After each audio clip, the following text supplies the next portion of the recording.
The economy is on the front lines of Michelle's concerns, and she voices this by providing an 11-step blueprint to create jobs throughout America. Her first step is to repair our economy by zeroing out tax rate on foreign earnings, and this will not come out of taxpayers' wallets.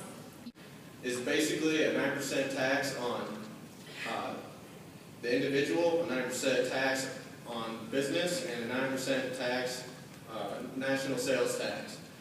This will do away with the IRS and the 16th Amendment. Newt Gingrich believes that one way to put Americans back to work is to reform the tax code. What Newt suggests is a 15% optional flat tax, regardless of incomes. Who? As was the same response with many of my friends. Fred who? This was the same response thousands of Americans have every day when they hear about Fred Carter, and I can imagine is the same reaction many of you are having right now. I have to say to these people and to you, Fred Carter is a man who identifies with the working American. He is a moderate Republican with sensible views and a realistic approach. He supports keeping jobs in America, working towards energy independence, the legalization of marijuana, immigration reform, global prosperity, and American equality. My candidate believes that a balanced budget approach must be taken when it comes to fiscal responsibility of the government. Ron Paul has never voted for an unbalanced budget that's come his way. And the economy is not an accounting error. I hear a lot of people talking about, oh, if we just change the budget here, if we change it there, well, then it'll fix. It's not a budgetary accounting problem. It's a philosophical problem. You know, if you think that we can protect everybody from cradle to grave and go police the globe and be in 130 different countries, it won't work. It's a philosophical problem that needs to change. Rick Perry feels that this country is on the wrong path. And unfortunately, he's right. This country has suffered too long. Too long has the administration in the White House swindled us on the auspices of hope and change. Tonight, with this mock election, we can begin to change all that. No.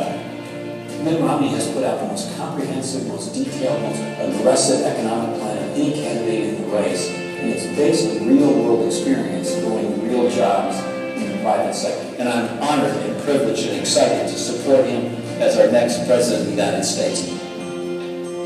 As President on day one, I will focus on rebuilding America's economy. It's a foundation of our strength. The 21st century can and must be an American century. It is our duty to steer it onto the path of freedom, peace, and prosperity. Let future generations look back on us and say, they rose to the occasion when they led our nation to safety and greatness. Believe in America. Thank you so much. God bless us.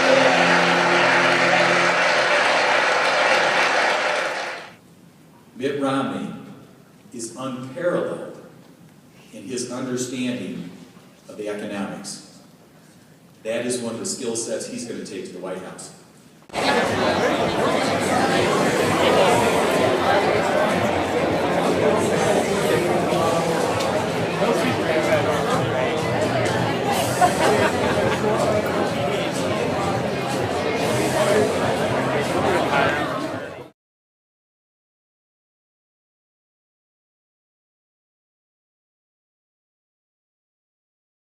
On this nation, if you are going to fight for what you believe in, you are going to make enemies, and it will cost you. Courage is augmented by a group, but it's tried to the hilt when you stand alone.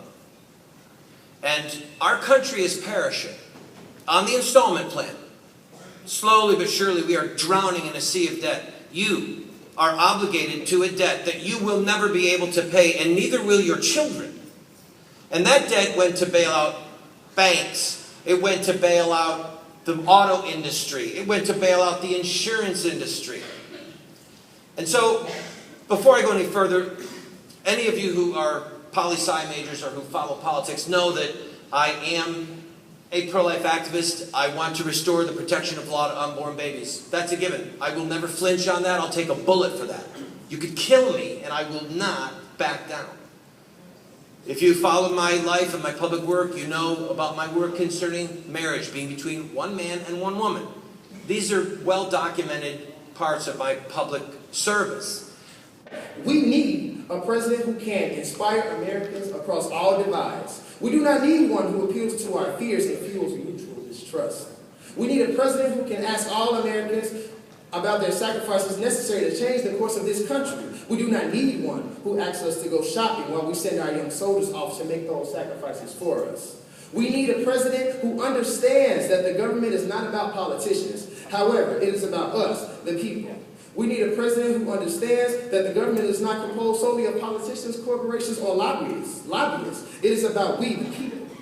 We need a president who requires us to think, inspires us to dream, and challenges us to take action.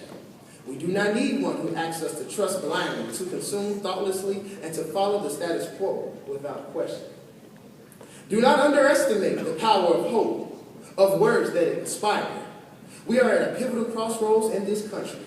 We can choose to continue down a path that will leave a legacy for our children of debt, perpetual wars, and environmental collapse, or we can create change.